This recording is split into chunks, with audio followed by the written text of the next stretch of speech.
Hello viewers, இன்னைக்கு நம்மளோட சேனலில் நம்ம பார்க்க போகிற தெனாலிராமன் ஸ்டோரியில் அடுத்த பார்ட் என்னன்னு சொல்லி பார்த்தீங்கன்னா அபலையின் கண்ணீர். ஏன் இந்த மாதிரி ஒரு டைட்டில் அப்படின்னு சொல்லி பார்த்தோம்னா, தெனாலிராமனோட தலையை தான் கிருஷ்ணதேவராயர் தலையை வாங்க சொல்லிட்டாரு சேவகர்கள் கையில். ஸோ அவங்க என்ன பண்ணிட்டாங்கன்னா, அது மாதிரி பண்ணாமல் தெனாலிராமன் கிட்ட இருந்து 10 பொன் காசுகளை வாங்கிட்டு தெனாலிராமனை தப்பிக்க விட்டுட்டாங்க. ஆனால் இது வந்து கிருஷ்ணதேவராயருக்கும் அந்த ஊரில் இருக்கவங்களுக்கும் இந்த விஷயம் தெரியாது.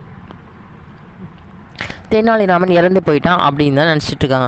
ஆனால் தெனாலிராமன் என்ன பண்ணார் அப்படின்னு சொல்லி பார்த்தீங்கன்னா, அவங்கக்கிட்ட தனியாக 10 பொற்காசுகளை கொடுத்து அங்கேருந்து தப்பிச்சு போய் வீட்டுக்குள்ளேயே இருந்தாருங்க.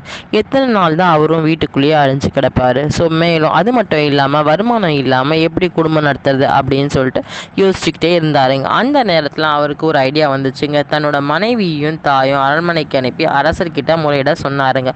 அவங்களும் அதே மாதிரி அரண்மனைக்கு போனாங்க. கண்ணீரும் கம்பளையுமா 2 பேருமே அரசன் முன்னாடி போய் நின்னாங்க. அரசர், நீங்கள் யார் அப்படின்னு சொல்லி அவங்கள கேட்டாருங்க. அதுக்கு அரசர் கேட்டதுக்கு அவங்க என்ன சொன்னாங்கன்னு பார்த்தீங்கன்னா, ஏதோ ஒரு சின்ன குற்றம் செய்ததுக்காக என்னோட ஒரே மகனோட தலையை வாங்க சொல்லிட்டீங்களே, இனிமேல் எங்களை காப்பாற்ற யார் இருக்காங்க அப்படின்னு சொல்லிட்டு தெனாலிராமனோட தாய் கதறி கேட்டாங்க. அதுக்கு பிறகு அரசு இந்த சின்ன குழந்தையோட முகத்தை பாருங்க அப்படின்னு சொல்லிட்டு தன்னோட இடுப்புல இருந்த பையனை காமிச்சு தெனாலிராமனோட மனைவியும் அழுதாங்க. எங்களை இப்படி நடுத்தெருவில் விட்டு போய்விட்டாரே, நாங்கள் என்ன செய்யறது அப்படின்னு சொல்லிட்டு கத்த ஆரம்பிச்சாங்க. இந்த 2 பேரோட கண்ணீரையும் பார்த்த அரசனோட மனசு கரைஞ்சு போச்சு. நடந்துருச்சு, அதுக்காக நீங்கள் வருத்தப்படாதீங்க. வருத்தப்பட்டதுனால இறந்து போனவர் திரும்பி வரதான் போறாரா அப்படின்னு சொல்லிட்டு அரசர் அவங்கள தேற்றி அமிச்சார். ஆதரவிழந்த நாங்கள் எப்படி உயிர் வாழ்வது, தயவு செஞ்சு எங்கள் தலையும் வாங்கிடுங்க, எங்களுக்கு புண்ணியமாக போகட்டும் அப்படின்ட்டு 2 பேரும் மாற்றி அழுதுகிட்டே இருந்தாங்க. மன்னர் மனசு கரைஞ்சி, சரி இனிமேல் உங்களுக்கு மாதம் 20 பொற்காசுகள் நான் தர ஏற்பாடு செய்கிறேன், அதை வச்சு கொண்டு பிழைச்சி போங்க அப்படின்னு சொன்னாருங்க. நடந்து விட்டதெல்லாம் தெனாலிராமன் கிட்ட சொல்லி 2 பேரும் சந்தோஷப்பட்டு கொண்டாங்க. அப்படி என்றால் அந்த சேவகர்கள் கொடுத்த தொகையும் நமக்கு 1 மாதத்துலேயே திரும்ப கிடச்சிட்டுன்னு சொல்லிட்டு தெனாலிராமனும் சந்தோஷப்பட்டுக்கிட்டாருங்க. இப்படி தெனாலிராமன் இறந்து போன செய்தி ஊர் முழுக்கும் காட்டு தீ போல பரவுச்சு. இப்படியும் எங்கேயாவது ஒரு அரசன் அந்தணனை போய் அரசர் கொள்வாரா, அதனால நம்ம அரசருக்கு என்ன தீங்கு வரப்போதோ அப்படின்னு சொல்லிட்டு ஊரில் ஒருத்தருக்கு ஒருத்தர் பேசிக்கிட்டாங்க. இந்த செய்தி அரண்மனை அந்த புறத்துல இருந்த அரசிங்களோட காதுக்கும் போச்சுங்க.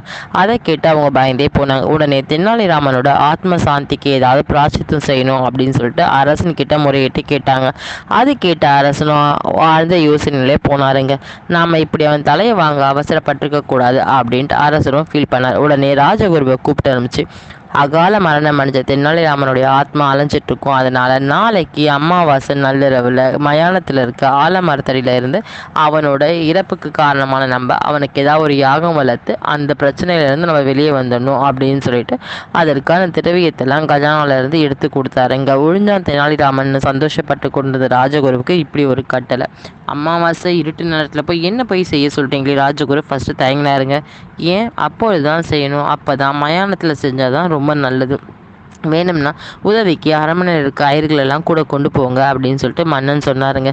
எப்படியோ ஆகட்டும் அப்படின்னு நினச்சிக்கிட்டு ராஜகுரு என்ன பண்ணாருன்னா, அவங்களோட இந்த சேவகர்களோட அந்த யாகத்தை வளர்க்கறதுக்காக போயிட்டு இருந்தாருங்க. உயிரோடு இருக்கிறத தான் தெனாலிராமனால எனக்கு தொல்லை நினச்சா, இறந்து போய் என் உயிரை எடுக்கிறானே அப்படின்னு சொல்லிட்டு ராஜகுரு ரொம்ப சலிச்சுக்கிட்டு அந்த யாகத்தை பண்ண கிளம்பி போயிட்டாருங்க. இதுக்கப்புறம் வர பாட்டை நம்ம அடுத்த பாட்டில் நம்ம பார்க்கலாங்க. இந்த சேனல் பிடிச்சிருந்தா உங்களுக்கு சப்ஸ்கிரைப் பண்ணுங்கள், லைக் பண்ணுங்கள், ஷேர் பண்ணுங்கள். தேங்க்யூ.